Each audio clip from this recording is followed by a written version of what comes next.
Guys, pangalawang kotse na binuksan ko, itong Bugatti Mistral.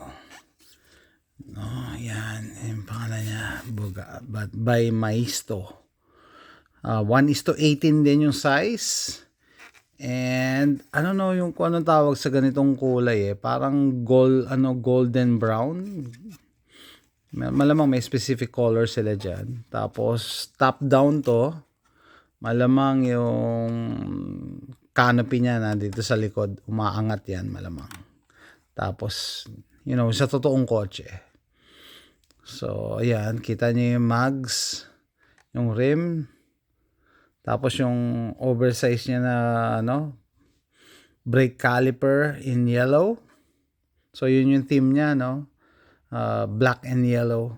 So, yellow yung ito. Tapos yung, syempre, similar with the Lamborghini, yung manibela niya. Gumagana din. Gumagana kung liliko. Okay. Tapos, ayan, kita nyo yung lines ng body, tsaka ng, door. Daming kurba, And you have to admire the paint job. Ito talaga, hindi tinipid yung paint job, Maisto. Yeah. I think it's as close as sa original na paint job. Malamang naman to officially licensed. And yung logo niya, both sides, meron logo. So, tingnan natin yung likod. Sabi ko nga, dito nakatago yung canopy. So, ang likod na lang, yan.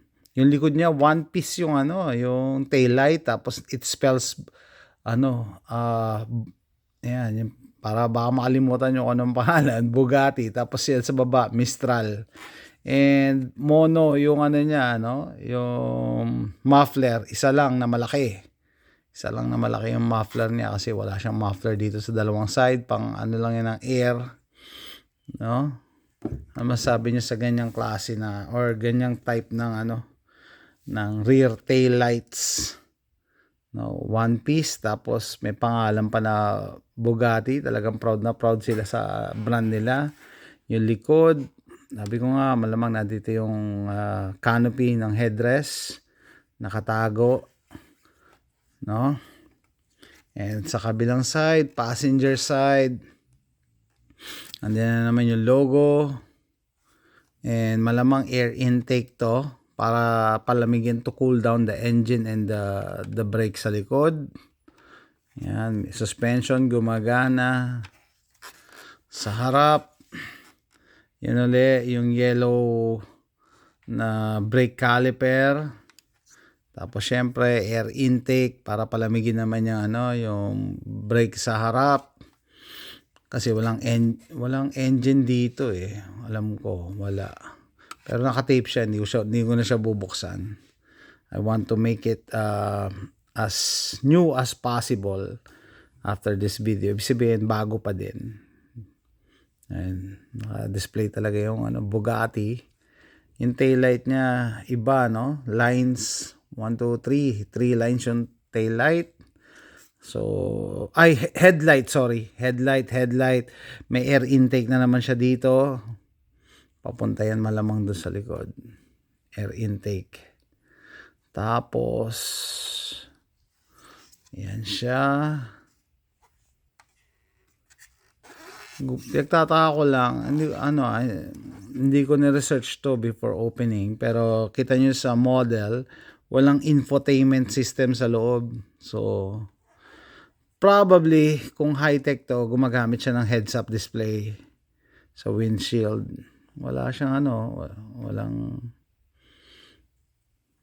walang display unit sa sa dashboard. Yan, Bugatti Mistral. So, ito yung pangalawa sa tatlong model cars, supercars na binili ko last Saturday.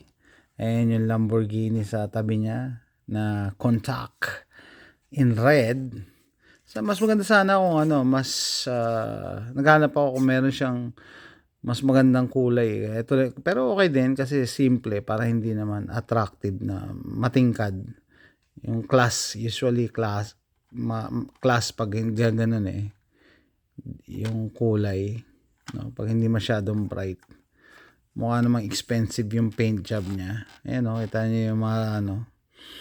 Pag nagmi-mix kayo ng paint, alam nyo yan yung mga glitters na minix sa paint. Again, sa likod, ito yung kanyang ano. Kita niyo yung rear view ng ano niya, rear camera. Tagusan. So dito, ito. Maganda yung ano. Ayan.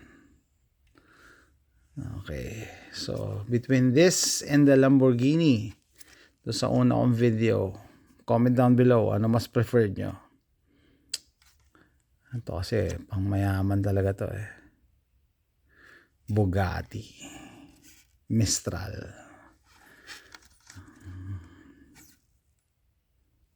May nakakalimutan pa yun. Kasi yung sidings niya, yellow. Hindi ka nakakailang yan. Pag yung dashboard mo yellow, masyadong maliwanag. Kailang mag-drive.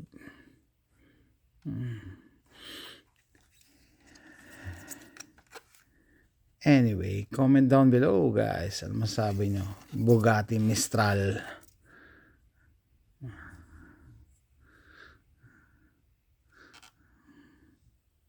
See you next time. Bye!